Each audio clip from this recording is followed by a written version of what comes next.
Hello again, everybody. Thanks for tuning in to the Chinese Sayings Podcast. Laszlo Montgomery here with another Chengyu. And like the past 5 episodes, I have for all of you another musical Chinese saying.高山流水. One of the more better-known Chengyu, but who am I to say? I didn't grow up hearing this one. And before we lay this saying down on the dissecting table, let me first say it comes from a source that we've used before. This one comes straight to us from the Lü Shi Chunqiu, the Discourses of Lü Bu Wei. If you could remember from way back in Season 1, Episode 2, I told you the story of Tan Xiao Shi Da. How can you forget the Marquis of Shu, who for the sake of some nice swag, invited the Qin state to build the Stone Cattle Road and come down to his perfect little world down in amazing Sichuan province with its pandas, tea, and spicy food, and before you knew it, this Shu ruler wasn't the ruler anymore.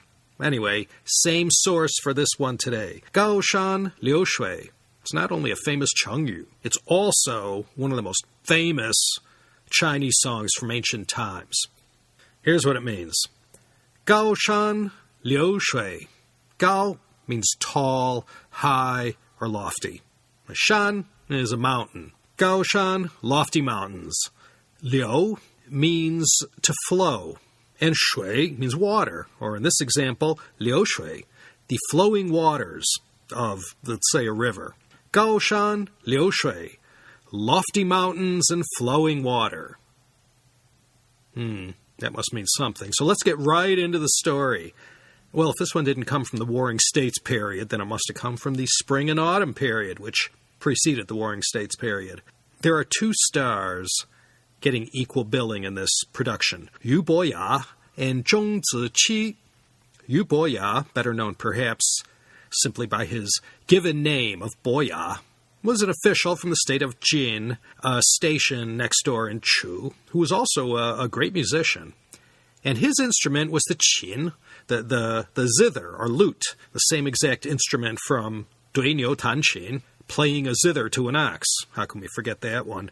This story takes place in the state of Chu, in the city of Hanyang, today one of the Tri-Cities that makes up the mighty city of Wuhan. Yu Boya was there as an envoy from his home state of Jin. One gorgeous evening under the moonlight, Boya was out on his boat playing his music, and in the distance he espied a rustic woodsman in the forest, quietly listening very intently. Boya at once judged this book by its cover and thought, how can such a rough-looking fellow as this one, who obviously isn't from the city and has no formal education, how can he possibly appreciate my music? So Boya called out to him and asked this guy his name, and the man replied, Zhong Ziqi. Yu Boya thought he'd have a little fun at Mr. Zhong's expense and asked him, I bet you can't name that tune I just played. Without a moment's hesitation, Zhong Ziqi answered, who doesn't know that one? Kongzi ku Yanhui. It's Confucius crying over the death of Yanhui. Boy, I was sort of taken aback by such a bucolic-looking fellow knowing this, and so he pressed him on the technical aspects of the piece. This man of the woods was able to explain, quite expertly I might add, what this musical work was all about. So Boya, once again, he was utterly taken aback by Zhong Ziqi's musical knowledge.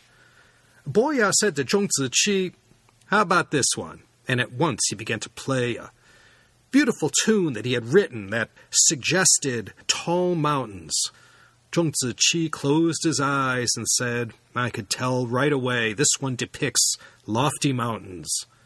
Yu Boya then played a tune that sounded of flowing rivers, and Zhong Ziqi said, swiftly flows the water of the river.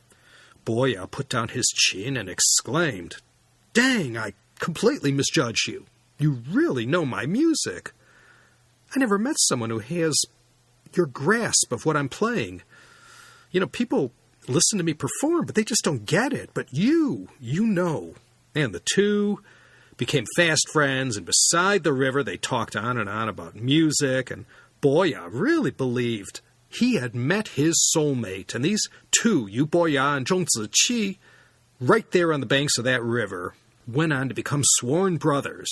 And furthermore, the two men agreed henceforth, every year they would meet at this same spot and talk about music and enjoy each other's company. So a year later to the day, Boya was still serving in the state of Chu, and thereupon went to that spot along the river where he had met his sworn brother Zhong Ziqi. So he got there first and at once began playing, but after a while it became late and no Zhong Ziqi.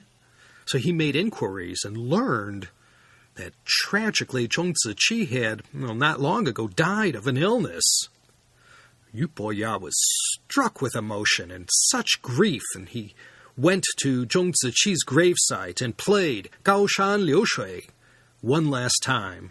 And when he finished, with his tears flowing, he took his zither into his hands and smashed it on the rocks that line the riverbank, vowing that never again will he play his music. The only one who truly understood him and all the meaning and subtleties of his musicianship was now gone from his life. He never picked up an instrument again. So when you use the term 高山流水, not only is it an exclamation of fine and beautiful music, comparing whatever you just heard to Yu Boya's spring and autumn classical pieces, it has a double meaning thanks to the story of Yu Boya and Zhong Ziqi, taken from the discourses of Liu Buwei, the Liu Shi Chunqiu. This Chengyu also describes true and pure friendship, or two soulmates, two friends whose bond was special and uncommon. This piece of music is very well known to classical Chinese musicians and can be played on the guzheng, pipa, qin, and probably other instruments as well. You can go to YouTube or Youku or any of these video streaming services and find there are many, many videos of musicians playing 高山流水. Hear it for yourself and see if you are moved by this as much as Zhong Ziqi was. So that's our Chinese saying for this time, another musical one at that. Yu Boya and Zhong Ziqi, music was their bond, and the spirit of their friendship was manifested in their mutual understanding and love of music. Until the next time, this is your humble host and narrator, Laszlo Montgomery, coming to you as usual, but not always, from the lovely little town of Los Angeles, located between San Diego and Santa Barbara. You're welcome to go check out the other offerings at Teacup Media, the China History Podcast, and China Vintage Hour.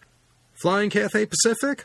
You could listen to this fine program there, too, tucked away inside their award-winning in-flight entertainment system. Okay, now enough grandstanding. See you next time, everyone.